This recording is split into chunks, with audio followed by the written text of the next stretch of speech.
GLC is now offering a free audio stream of our 24/7 broadcast that we're calling GLC Radio, an online radio station that broadcasts our round-the-clock audio stream on a variety of platforms. GLC Radio gives you the ability to listen to GLC virtually anywhere, through your home or office computer, or on the go with a mobile device. You can access GLC Radio through our website or by searching for God's Learning Channel through iTunes Internet Radio, TuneInRadio.com, or on Shoutcast.com. Explore various GLC Radio-enabled mobile apps by visiting our website at glc.us.com/listen/GLC Radio. GLC Radio, your free connection to GLC anywhere, anytime.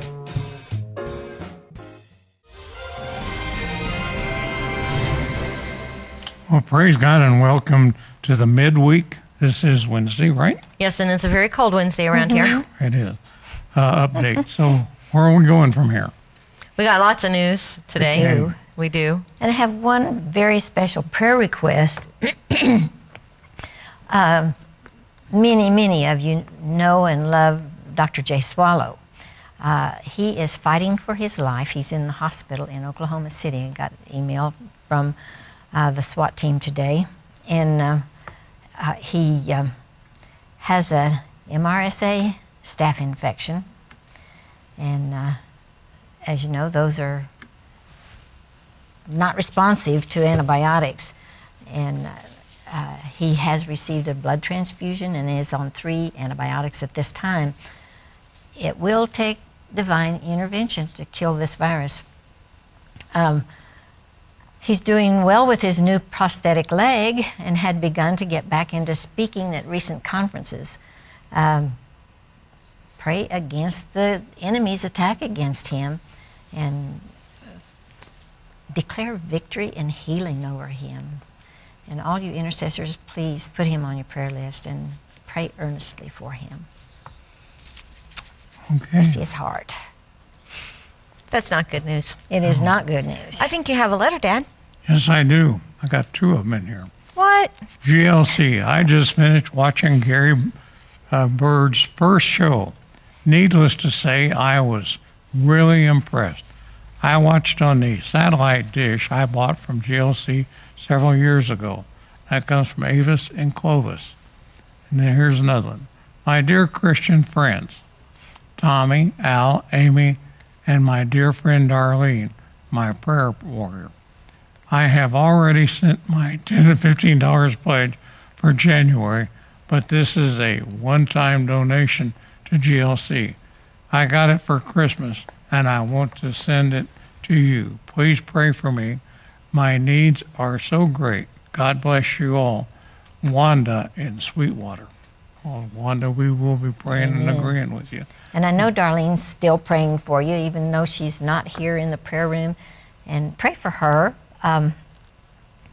She's really being tested at this time with government stuff that she has to deal with after the death of her husband. And so pray for Darlene. Okay. I will give everybody a reminder that Jerry is now full-time in the bookstore. So those hours are Monday through Friday, 10 a.m. to 5 p.m. That's good news. That's good news. And the office is making very good progress on those end-of-the-year receipt letters. They're double-checking things right now, and we should be balanced, and because nothing can go out until their records agree with mine in accounting. And so when that happens, then we'll get the letters out and get them mailed to you before the end of the month. Won't that be great? It will. Yay! Yay, indeed. Well, this devotional comes from Wall Builders. And it says, I got a forwarded message in the beginning of the year 2015 that says, my goal for 2015 is to accomplish the goals of 2014, which I should have done in 2013 because I promised them in 2012 and planned for them in 2011. Funny but true. We live in a world that gives no seriousness to commitments and promises. The life of a believer in 2015 will be more challenging and difficult in the world filled with chaos and confusion, demanding to compromise with the principles and values of Christian living. When the Apostle Paul writes to the believers in Corinth, he says, Be on your guard. Stand firm in the faith. Be men of courage. Be strong. Do everything in love. And that's 1 Corinthians 16, 13 and 14. These 5 principles in life are important to move on in our Christian living in this darkened world that is under the control of Satan and his forces. There will be situations in our lives that the enemy tempts us in all respects. Be on your guard. Incidents may happen that press and test us. Stand firm in the faith. And when faced with despair and disappointment, be courageous. We are often pulled and pressurized to follow the system of the world. Be strong. Our life is not a series of duties to be fulfilled under compulsion, but to do everything in love. May this be our resolution in the year 2015. And God bless you. Amen. Those are some good resolutions. Aren't they? All right, let's get to the news because we have quite a bit of it today. This first article comes from Gary Bauer. It's called, and the Hypocrisy Award goes to. Much was made of the presence of Israeli Prime Minister Benjamin Netanyahu and Palestinian Authority leader Mahmoud Abbas at Paris during the march this past weekend.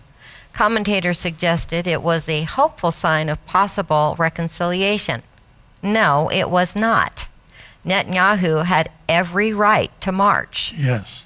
He has been warning Europe and America for years that militant Islamists present a threat to all of us. His nation is literally surrounded by jihadists like those responsible for the Paris carnage. The tunnels built out of Gaza into Israel were intended to launch attacks that would have made the Paris shootings look insignificant.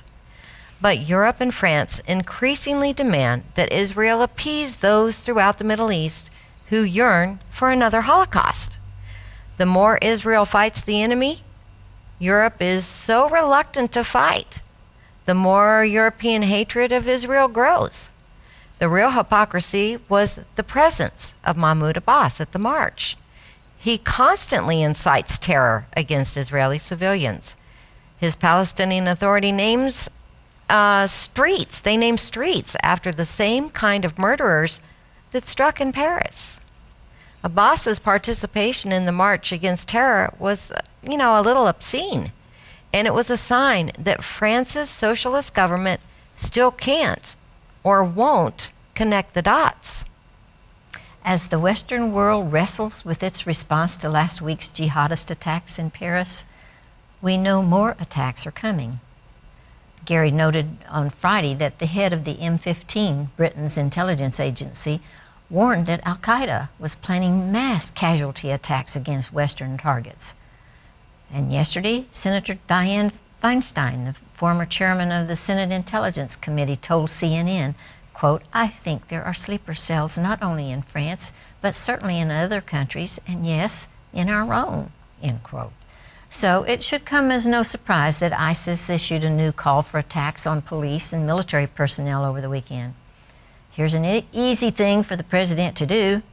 Obama, Eric Holder, Al Sharpton, and Jesse Jackson should stop all police bashing and should call for a moratorium on the demonstrations that continue to be marked by anti-police rhetoric. They are contributing to a hostile atmosphere at a time in which the police are increasingly targeted by Islamists and other radicals. That's a very true statement, actually. Yes, It is. Because, if we're so angry at the police, we won't care if they're attacked. Mm-hmm. What about that guy in New York that got a hatchet to the head not too long ago? We've all forgotten about that? Nobody's mentioned it. Oh, well, let me see. This first article comes from several different sources. Mm-hmm. I don't have them all on there. Well, there were two sources, The Atlantic and the Global Post. As many as 1 million people, joined by 40 world leaders, filled the streets of Paris on Sunday in solidarity after two separate terrorist attacks claimed 17 innocent lives last week. The day before, more than 3,000 miles to the south, a girl believed to be around 10 years old approached the entrance to a crowded market in Maiduguri, a city of some 1 million in Nigeria's Borno state. As a security guard inspected her, the girl detonated explosives strapped to her body, killing herself and at least 19 others. Dozens more were injured. Saturday's suicide bombing elicited little coverage compared to the events in Paris, which have dominated headlines since last Wednesday's attack on Charlie Hebdo, a satirical newspaper. In its efforts to establish an Islamic caliphate in Africa, Boko Haram has been waging a ruthless war throughout northeast Nigeria, Africa's most populous country, for the past 5 years. This is the same group that kidnapped nearly 200 schoolgirls in April of last year. Boko Haram, which emerged in 2002, just months after the terrorist attack on 9/11, has now consolidated control over an area larger than West Virginia, and it's gaining ground. While we hear of the Islamic State marching across Iraq and Syria, the media gives little attention to what's happening in Nigeria and across the African continent. Reuters noted that the insurgency killed more than 10,000 people last year, according to a count by the Council on Foreign Relations in November.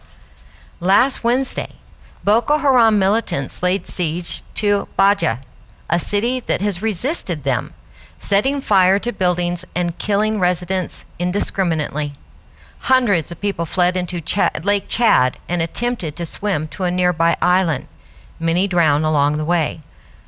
Those who didn't are now marooned without food and shelter and have no defense against the island's swarm of malarial mosquitoes. The death toll in Baga reportedly exceeds 2,000. Some 20,000 others are now displaced.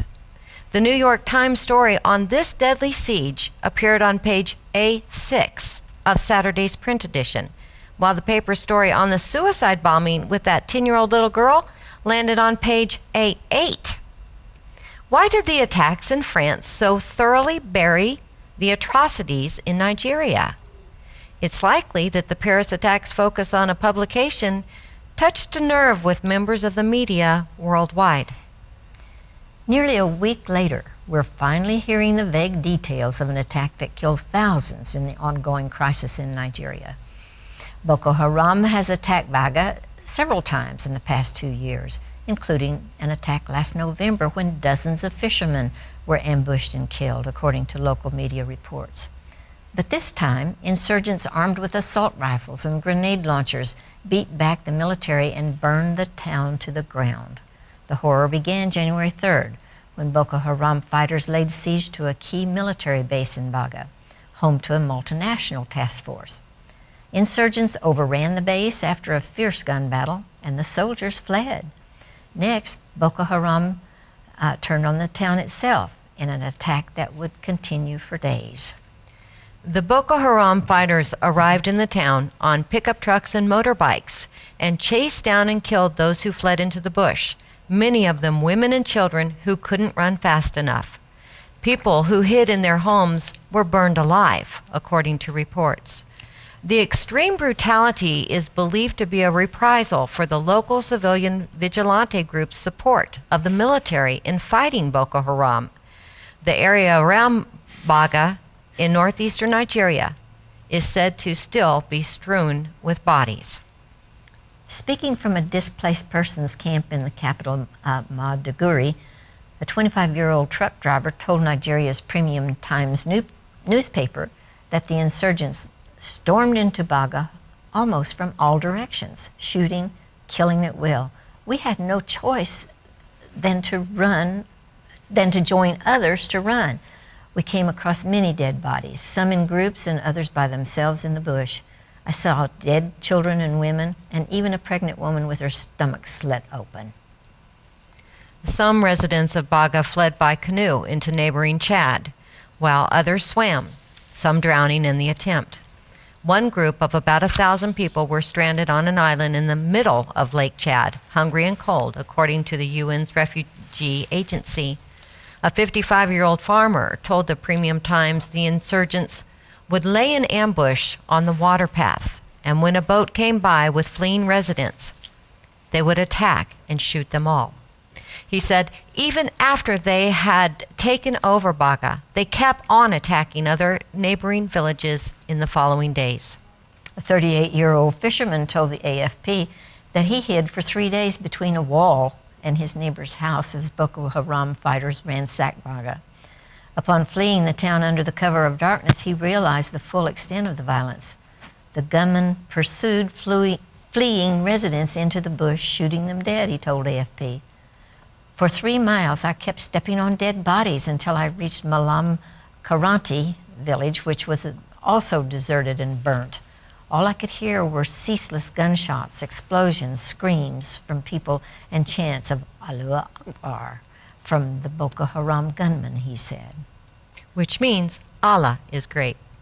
Allahu Akbar.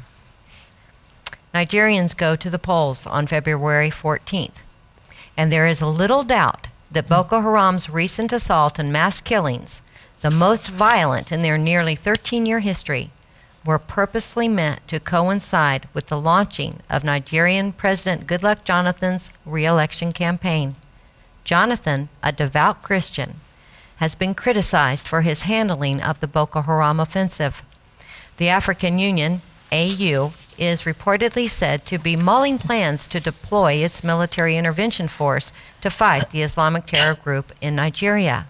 According to Times Live, military analyst Helmut Heitman has reportedly warned the country of South Africa that it too would be under threat of terror attack if its soldiers joined the AU forces in the fight against Boko Haram militants in Nigeria. Oh my. And see, this is what is causing people, nations, to not step up to the plate. Mm-hmm. It's like the Islamic State was doing what they were doing, and they were beheading people and whatnot. And so we stepped in. Now, do you remember, I think it was last year, that France came to the aid of Nigeria? Well, look what's happening in France. Mm-hmm. Now, see, we want to separate all of these different factions, but they're all one and the same. They are. They're all one and the same. Mm-hmm. This is why they have the terrorist attacks in France. That's why they have the terrorist attacks in Jerusalem. That's why they have the terrorist attacks everywhere. Mm-hmm. When they're laying siege and trying to establish the Islamic Caliphate, no matter where it is, over the Middle East, over Africa, there's all kinds of untold brutality that's going on, and that's right. Hundreds of thousands are losing their lives. This is what we're not hearing about. The majority of those people are Christians, but they're not only Christians, because they will kill other Muslims who don't agree with their ideology. Mm-hmm.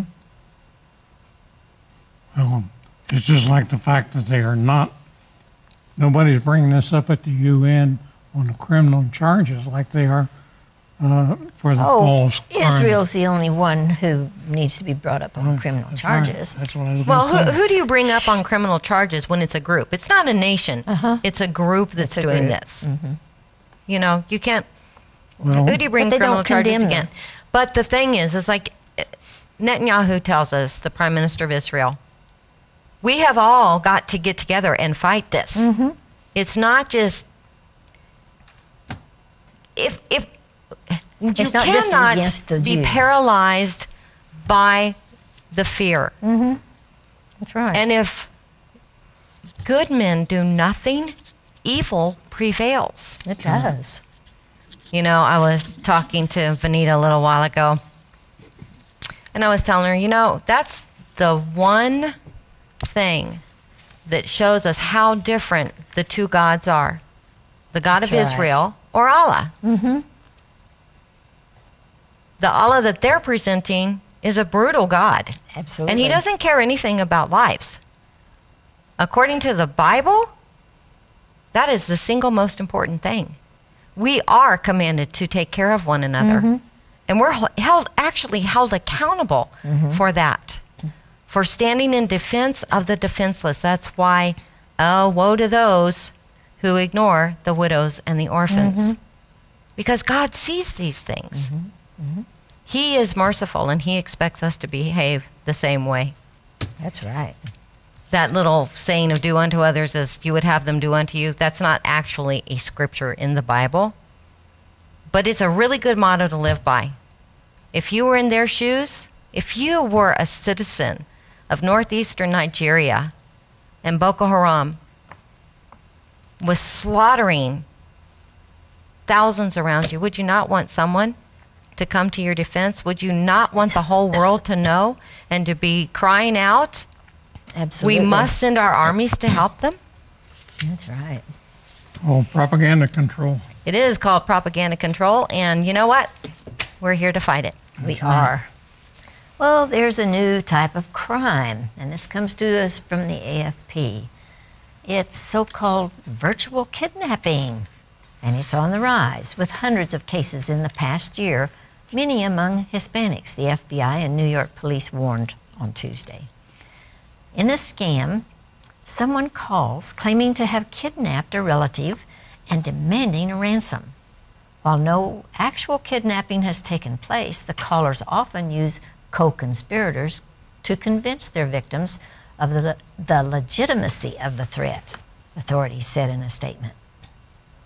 For instance, the caller might claim to have kidnapped the victim's daughter and have a young woman scream for help in the background during the call.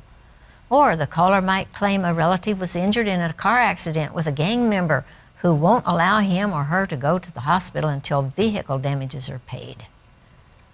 The caller is usually ordered to stay on the phone until the money is wired. Most schemes use various techniques to instill a sense of fear, panic, and urgency in an effort to rush the victim into making a very hasty decision. It's a massive problem, an FBI spokesman told the AFP. We're talking about hundreds and hundreds of these calls coming in during the last 12 to 18 months.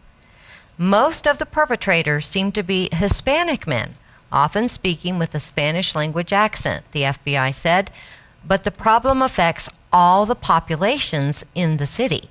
They say the calls typically come from area codes outside the city, sometimes from the U.S. territory of Puerto Rico. According to authorities, the caller generally demands the ransom be sent to a third party in Puerto Rico through a wire transfer company such as Western Union. The heart of men is exceedingly wicked. Exceedingly wicked. They can come up with all kinds of schemes. You know, all the time I'm thinking of what that scripture says, how in the last days it will be as in the days of Noah, that men's hearts will be that wicked again. And it's strange to watch it actually happening, and people doing what's right in their own eyes. You know, we saw it begin when you were either preschool or first grade. Elbow height, when you were knocking me in the face with When your I was elbow? hitting you in the nose with my elbow, yes. When they took prayer out of school, that was the beginning of it. Really? Yes. And things have deteriorated every year since then. And the church stands by and doesn't complain, doesn't say anything, just lets things get worse and That's because compromises. the church doesn't realize that our rights are slowly being taken away when they're doing that, when you sit back and you remain silent. Okay, so while men's hearts are waxing cold and getting uglier and uglier and uglier as the days go by, I have some really good news for you. Because the Lord also told us that during these days, as the enemy gets uglier and uglier in the things that he's doing, he will start pouring out his spirit. God will. God will. And I mean, pouring out his spirit. We're going to start seeing those miracles that they saw when Yeshua walked the earth. I believe that. Because you know what?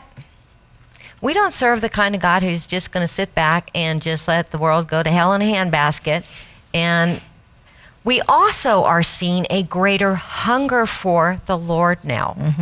You know, various people, whether I know them intimately or I don't know them hardly at all, if something happens in their life and I tell them that I will be praying for them, and trust me, if I tell you that, I got to keep my word on that one. But what I'm really seeing is that people are so moved by that. They want someone praying for them. So, you know what? Don't be afraid to tell somebody that you'll be praying for them. They need it. We can't hide our light under a bushel any longer. Let me tell you The world's too dark. what I think's happening in the Christian circles. Remember when James Foley, the reporter, was beheaded? Yes, sir. Christians did not get up in arms. They went off and did what our president did, go play another round of golf. Really. They should have been really upset. And They should have, Dad, but it's because that the same media educates them that educates the rest of the country, and they don't understand what's behind it. That's right. They don't. This is one of the reasons why GLC is so important. That's one of the areas that we're called to educate people on. So there you are. I think we have one more article. We do. This one is actually kind of some good news coming out of Kentwood, Michigan. AutoCam Medical LLC has won a federal court ruling that declared it does not have to comply with the Affordable Care Act's so-called abortion pill mandate as part of its employee health care coverage. The ruling by U.S. District Judge Robert J. Jonker falls in line with last summer's U.S. Supreme Court's landmark ruling in which Hobby Lobby won its appeal against the Affordable Care Act.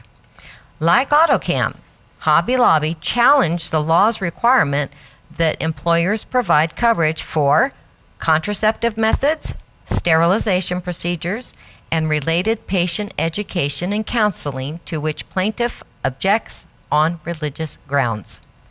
Judge Jonker, who initially ruled against AutoCam when the lawsuit was first filed more than 3 years ago, has now ruled in favor of AutoCam in light of last summer's U.S. Supreme Court Hobby Lobby ruling. AutoCam CEO John Kennedy, a devout Catholic, along with other family member owners of AutoCam, argued that the government has no right to require that AutoCam purchase group insurance coverage that provides its employees with contraceptives, including abortifacients. Thank you. And sterilization. Prior to the government's implementation of the Affordable Care Act, AutoCam had specifically designed a health insurance plan with Blue Cross Blue Shield of Michigan to exclude contraception, sterilization, abortion, and abortion-inducing drugs, in keeping with its owners' deeply held religious beliefs. Coercing citizens to violate their conscientious religious beliefs makes a mockery of the very notion of religious freedom, said Tom Breha, President and Chief Counsel of the Thomas More Society, which argued the case in AutoCam's behalf in the lower and appellate courts. So that's good news. It is good news. Because we must stand for what we believe. You know, that's why they call them martyrs. And they're willing to die for what they believe, and we must be too. And we must stand with those who are standing. Absolutely. Because if we don't support them, then they will be beat down. And so every one of us, if you are a believer, be strong, be bold, be courageous, and stand up. Just like your devotion said. Yes. It's a good thing. And do all in love. Well, I have good news for you. Vina, our traffic manager, went through her log of programs and has come up with a few good ones. I can't remember what she's airing tonight, but I think you'll enjoy it. I'm sure we will. Thanks for being with us. We love you.